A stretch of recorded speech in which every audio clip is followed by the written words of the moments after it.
tingnan natin yung pasalubong guys na binigay sa amin guys. Di ba nagbakasyon ako guys? Tapos pagbalik ko dito guys, mayroong inabot sa akin ng kasamahan ko. Sabi niya, sa'yo to oh, pasalubong. Bigay ni ma'am. Ayan guys, tingnan natin guys. Ayan ang pasalubong guys, galing Singapore. So wait lang, tingnan natin. So ito guys oh, ipit sa buhok. Yan, isang seat yan. Ayan guys, so tingnan nyo guys. Ang ganda, diba? Yan, 2 piraso yan.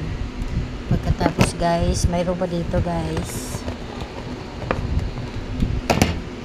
Yan siya guys, oh. Kita nyo, hand strap, diamond cut design with strap hole shape. Ayan, for smartphone. So ito guys, ito yung pangalawang binigay na pasalubong. 3 ni sila guys, no, kasi yung isa is Colgate yun. Ginamit ko na kasi.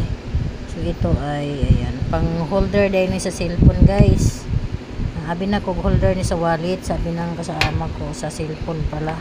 So ayan guys, oh. Yan ang pasalubong guys, galing Singapore.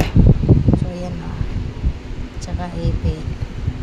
So thanks for watching. Ipapakabit ko na sa aking kasama yung holder ng cellphone ko. Ayan, ganda ng kulay, ipit. Thanks for watching guys.